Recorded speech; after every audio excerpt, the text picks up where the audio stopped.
Le 8 septembre 2023, un terrible tremblement de terre de magnitude 7 a frappé le sud-ouest du Maroc, laissant derrière lui des milliers de personnes sans toit, énormément de personnes blessées, des personnes décédées également. Un an plus tard, il y a encore des besoins qui sont énormes ici dans ces régions de l'Atlas marocain où durant l'hiver il fait extrêmement froid et où l'accès aux différents villages est extrêmement compliqué également.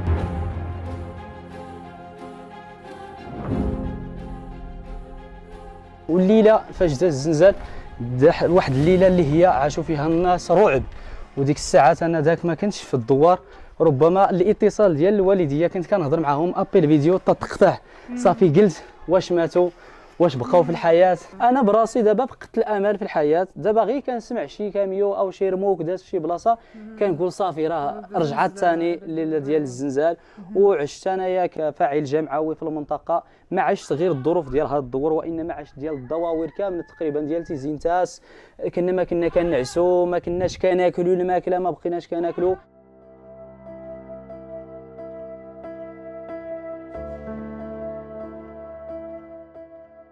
Suite au tremblement de terre dans les façades. Vous pouvez rentrer s'il vous plaît. C'est une petite stratégie pour que ne tombe pas. Pour maintenir. Et pour maintenir. Comme vous voyez, les résultats de tremblement de terre, c'est ça. De la maison, elles sont plus utilisées, on peut plus rien. C'est une seule maison, mais ils ne sont pas encore bénéficiés. Une seule maison et on peut plus du tout évidemment habiter dans ces. Et maintenant, du coup, ils habitent où? Au tente. كاين في الخيمة. عارفين ساكنين هما. Voilà la tente, il est là-bas. C'est là-bas, ok. Voilà. Depuis 1 an et demi, quoi. Ils sont là. Ouais. Le salon. C'est le salon? Ah ouais, le salon. Et il y a, ça tombe encore ici? Ouais. Toujours. Ça casse encore, ouais. ديما كيطيح عليكم هنايا. Ouais. Mais si ils ont dit que ce matin il y a un petit tremblement. Des petites secousses encore. تحركت اليوم شوية ياك. Il m'a dit le moment de le tremblement de terre, ils sont en train de voir la télévision ici, ils ont fouillé.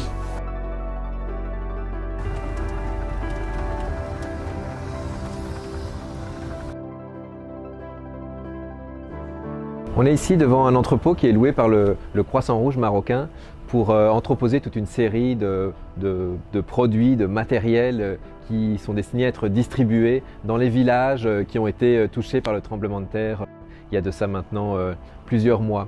Donc tout ce matériel, évidemment, il faut l'acheminer, ça représente un grand défi. Ça doit parfois arriver par camion, mais au moment où on arrive dans les routes de montagne, eh bien, il faut passer par des petites camionnettes et des plus petits véhicules, et des personnes qui les conduisent, évidemment, qui prennent des risques. Vous voyez par exemple ce véhicule-ci qui a été sérieusement endommagé par une chute sur le bord dans un précipice, sur le bord d'une route. Donc,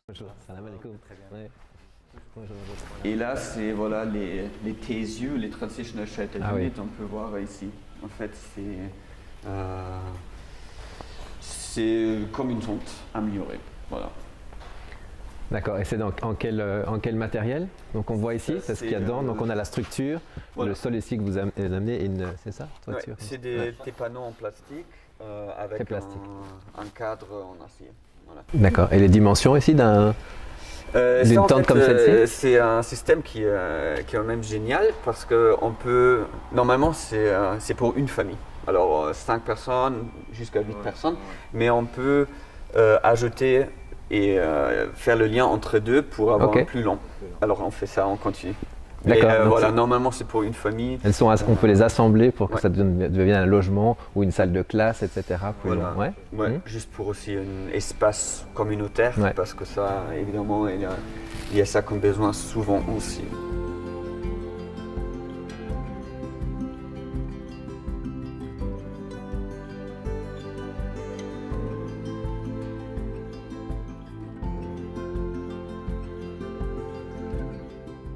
Ce terrain, il n'était pas comme ça, c'est ça à la base? Exactement, à la base c'était un terrain un peu accidenté.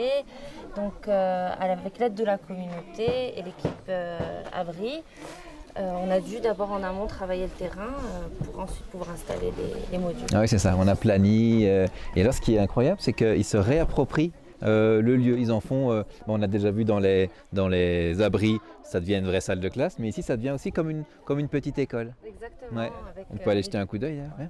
Donc tout ça, c'est eux qui l'ont fait, qui se le sont réappropriés. Ils se sont réappropriés l'espace. Exactement, comme un lieu de vie.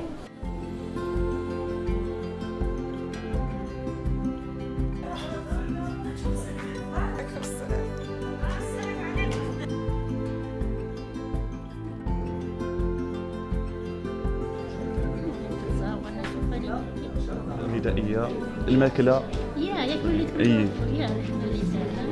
ils ont déjà bénéficié les aliments alimentaires et tout ça ils ont déjà bénéficié Aujourd'hui, vous avez assisté à le programme d'enregistrement des villages sinistrés sur la distribution du cash qui va être commencé le mois prochain, Inch'Allah. Ça facilite pour nous le travail parce que les distributions demandent beaucoup de logistique, beaucoup de déplacements, mais les distributions de cash sont aussi plus flexibles pour les gens des villages pour voir les besoins initiaux. Par exemple, il y a des gens qui sont malades, alors avec cet argent-là, peuvent acheter des médicaments, c'est plus important pour eux.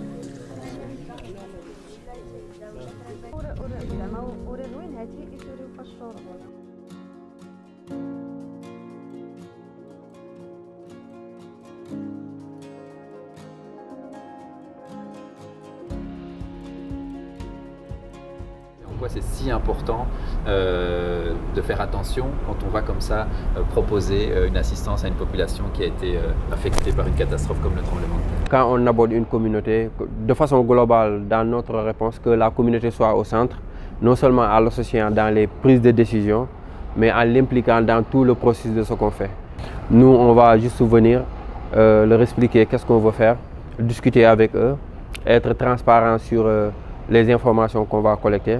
Et eux, ils nous aident à nous accueillir, à organiser les systèmes, les groupes de discussion, à mettre à notre disposition des personnes qui vont nous aider à sillonner un peu le village pour faire de l'observation et aussi à comprendre ce qu'on veut et nous aider à avoir le plus de réponses possibles et les réponses aussi qui sont vraiment pertinentes par rapport à leurs besoins, à leur contexte et à leur réalité.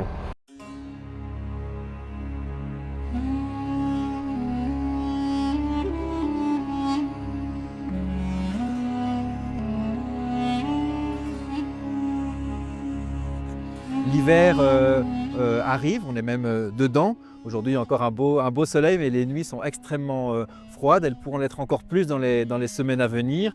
Et les besoins pour les populations ici ne sont pas forcément liés aux conséquences du tremblement de terre, mais simplement à des froids très importants. Et la plupart des personnes qui habitent dans ces villages sont encore aujourd'hui dans ces fameuses tentes qui ont pu être amenées. Mais au-delà de ça, au-delà de la crise, les conditions de vie des populations ici restent préoccupantes. La vulnérabilité est importante. Et évidemment, au niveau psychologique, il y a également des impacts. Les personnes doivent à présent reconstruire non seulement leur habitation, mais également leur vie.